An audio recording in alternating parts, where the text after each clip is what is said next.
দুৰ্নীতিত পুত গৈছে পশ্চিম কাজিৰঙা গাঁও পঞ্চায়ত আৰু তাৰে এটা আমি ছবি দেখুৱাই আছো এটা পথৰ অৱস্থা চাওক এয়া হ'লগে ৩৭ নং ৰাষ্ট্ৰীয় ঘাইপথৰ পৰা মপৰা ২ নং কহৰা কানেক্টিং ৰোড সংযোগী পথ আৰু এই পথৰ অৱস্থা এনেকুৱা দুৰ্ভাগ্যজনক খুব বেয়া হৈ গৈছে পথৰ অৱস্থা আৰু বৰষুণৰ সময়ত একাঠু পৰ্যন্ত পানী হয় আৰু কাষৰীয়া যিবোৰ ঘৰ আছে বাসগৃহ আছে অত্যন্ত দুখীয়া ৰাইজ তেওঁলোকৰ আচলতে পানীয়ে বুঢ়াই পেলাই পথাৰ যি পদূলিমুখ আছে বা চোতাল আছে সেয়া বুঢ়াই পেলাই আৰু লেতেৰা পানী গোটেই জাবৰ জোথৰ বা লেতেৰা পানী এই পথটোৰে যায় কোনো ধৰণৰ ব্যৱস্থা নাই বহুবাৰ আবেদন নিবেদন কৰিছে কিন্তু তাৰ পাছতো এই পথটো যে অকণমান উন্নীত কৰিব লাগে বা অকণমান ঠিক কৰিব লাগে তেনেধৰণৰ কোনো ব্যৱস্থা নাই আজিৰ তাৰিখত পঞ্চায়তৰ এটা প্ৰতিনিধিৰ দল বিডিঅকে প্ৰমুখ্য কৰি এটা দল আহিছিলে এই অঞ্চলৰ অন্যান্য খবৰ ল'বৰ বাবে আহিছিলে তেতিয়া আচলতে ৰাইজ ওলাই আহি পেলাই তেওঁলোকক ইয়াতে এক প্ৰকাৰ জবাবদিহি কৰিছে আমি দেখুৱাই আছো এটা বাসগৃহত এই ধৰণে তেওঁলোকক ৰাখি থৈছো যে ৰাস্তাটো কোন সময়ত কেনেকৈ ঠিক হ'ব তাৰ কাৰণে উচিত কথা জানিবৰ কাৰণে তেওঁলোকক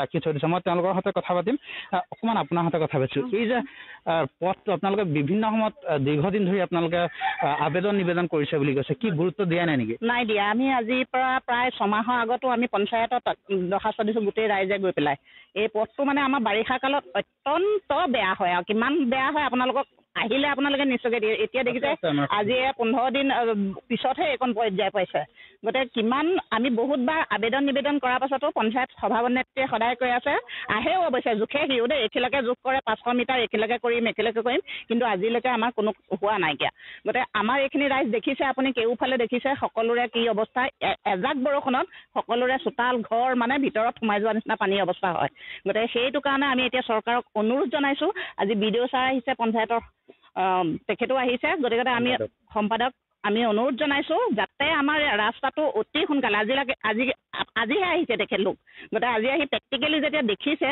গতিকে আমি অতি সোনকালে তেখেতলোকক অনুৰোধ কৰিছোঁ আমাৰ বিধায়ক মহোদয়ক মই মাজতে ফেচবুক লাইভো কৰিছিলোঁ তেখেতলৈও টেগো কৰিছোঁ ৰাস্তাটো চাওক অন্ততঃ অকণমান চকু দিয়ক কাৰণ মই ফিল্ডখনত গৈ এবাৰ আমি গৈ পেলাই তাতো লগ কৰিছিলোঁ তেখেতেও পঞ্চায়তৰ সভানেত্ৰীক দায়িত্ব দিছিলে যে এই ৰাস্তাটো আপোনালোকে অতি সোনকালে 7 নং ৱাৰ্ডৰ সেইটো ৰাস্তাটো নিৰ্বাচনৰ পূৰ্বে প্ৰতিশ্ৰুতি দিছিলে নিৰ্বাচনৰ পূৰ্বে তেওঁতো অকল ৰাস্তাটোৱে নহয় আৰুতো বহুত প্ৰতিশ্ৰুতি দিছিলে কিন্তু সেই প্ৰতিশ্ৰুতি এতিয়ালৈকে আমাৰ একো হোৱা নাই ষ্ট্ৰীট লাইট কেওফালে হ'ল আমাৰ মাত্ৰ ইয়াত এটা লাইট পৰিলে আপুনি সন্ধিয়া সময়ত আহিলে দেখিব এইখন গোটেইখন অন্ধকাৰ হৈ পৰে আমি জানো অকণমান আমি আগবাঢ়িছোঁ খুৰা কি কয় আপোনালোকে আজি আবদ্ধ কৰি ৰাখিছে আৰু জবাবদিহি কৰিছে পঞ্চায়তৰ সচিব আৰু বিডিঅক হয় মানে আমি আৰু স্থায়ী বাসিন্দাৰ লোক বহুবাৰ আবেদন নিবেদন কৰাৰ পিছতো কিন্তু এই ৰাস্তাটো কোনো চৰকাৰে কোনো অনুমতি জনোৱা নাই ভাল হ'বৰ কাৰণে বা পকাকৰণৰ কাৰণে কোনো মানে তেওঁলোকে কোনো পদক্ষেপেই লোৱা নাই আৰু ইয়াৰ বাবে আমি গোটেই স্থানীয় ৰাইজে দৰখাস্ত আকাৰে লিখি গৈ পঞ্চায়তত আমি আবেদন জনাইছিলোঁ কিন্তু কৰিম বুলি কয় কিন্তু এইটো বৰ্তমানলৈকে একোৱেই কৰা নাই গুৰুত্বপূৰ্ণ কথা মই অকণমান ছেক্ৰেটাৰী ক'লৈ গ'লো ছেক্ৰেটাৰী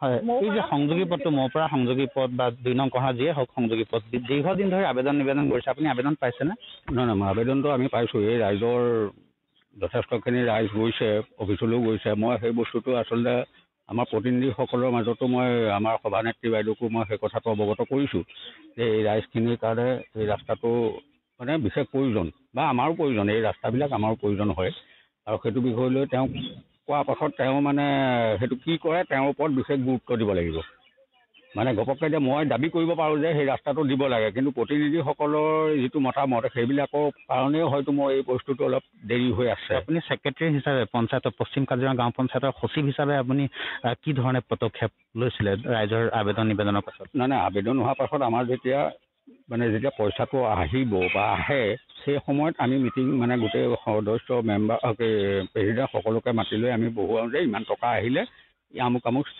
স্কিমখিনি ল'ব পাৰি তেওঁলোকে তেতিয়া সেই বস্তুটো যদি দাবী কৰে মানে জনপ্ৰতিনিধিৰ গুৰুত্ব নাই নেকি গুৰুত্বটো কম পশ্চিম কাজিৰঙাৰ জনপ্ৰতিনিধি মানে মই সকলোকে নকওঁ আমাৰ ইয়াত যিসকল পঢ়ে ধৰক এই ৱাৰ্ডটোৰ ৰাইজেতো এগৰাকী বা সদস্যক ভোট দি জিকাই পঠিয়াইছে সেইগৰাকীৰ গুৰুত্বটো হ'ব লাগে যে এই অঞ্চলটো মই কেনেকৈ উন্নতি কৰোঁ সেই বস্তুটো থাকিলে ভাল আৰু তেওঁলোকে যেতিয়া তাত ফেচ কৰিব যে মোৰ এই ৰাস্তাটো হ'ব লাগে তেতিয়া আমিতো মানে ক'বলগীয়া কথা নাথাকে মই সচিব হিচাপে সেই কথাটোত মই প্ৰতিবাদ নকৰোঁ যে আমুক ৰাস্তাটো তেওঁলোকে যেতিয়া দিব সেই ৰাস্তাটো মই নহ'ব বুলি মই নকওঁ কিন্তু যিটো ৰাস্তা এতিয়া ধৰক ইমান ৰাইজ ইমান মানে দুৰ্গতিত ভুগি আছে, তেওঁলোকৰ যেতিয়া সেই বস্তুটো আগতীয়াকৈ আচলতে দিব লাগিছিলে। কাৰণ যোৱা বছৰ মই ইয়াত কমেও মানে 1000 মিটাৰমান ৰাস্তা মোক কৰা হ'ল, মানে 6-7টা ৰাস্তা মই ইয়াত কৰিলোঁ।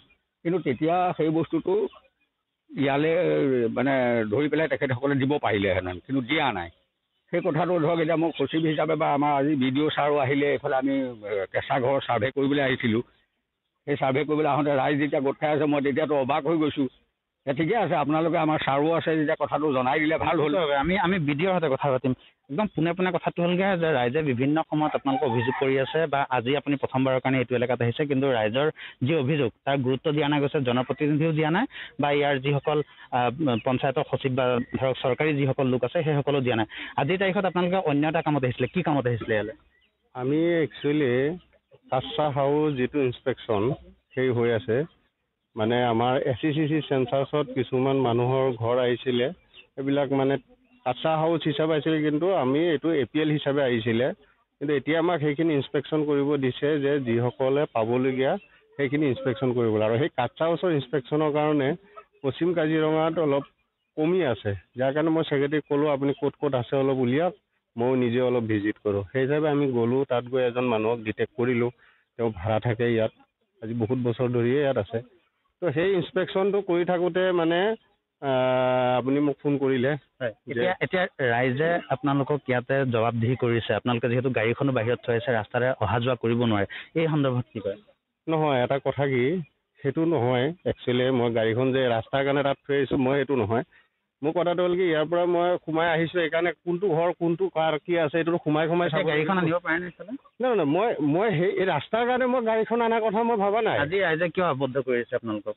আবদ্ধ কৰা নাই মোক ৰাইজে, জবাবদিহি কৰিছে নে? নহয়, এটা কথা, আপোনালোকে এইটো নহয় যে আমি ইয়াত এতিয়া মোৰ এই বিষয়ে মোক আজিলৈকেতো কোনো অৱগত কৰা। আপুনি এইটো এলেকাত কিমান বছৰ হ'ল, মানে কিমান দিন হ'ল বোকাখাত মহকুমাত আপোনাৰ? মোৰ প্ৰায় 1.5 বছৰ হৈছে। 1.5 বছৰত ইয়াত এইটো এলেকাত কেইবাৰ আহিছে? এইবাৰ এইটো মই আহিয়ে থাকোঁ। এনে চাওক, আমিতো GP এৰিয়াত য'ত য'ত আমাৰ কিছুমান হেৰি হয়, কাম থাকে, আমি তাতে বেছিকৈ হেৰি কৰোঁ না। গতিকে আমি নাহা এইটো কথা নহয়, আমি আহি থাকোঁৱেই। এই ৰাস্তাটোত এই ৰাস্তাটোত মই এতিয়া মই আজি আহিছোঁ বাৰু, প্ৰথমবাৰৰ কাৰণে। নহয় সেইটো বুলি নহয়, কিন্তু এই এৰিয়াত মই বহুত বাৰ আহিছোঁ, বহুত কেইবাৰে মই ইয়াত আহিছোঁ। এইটো ৰাস্তাটো দেখা নাই, ভাল নে বেয়া?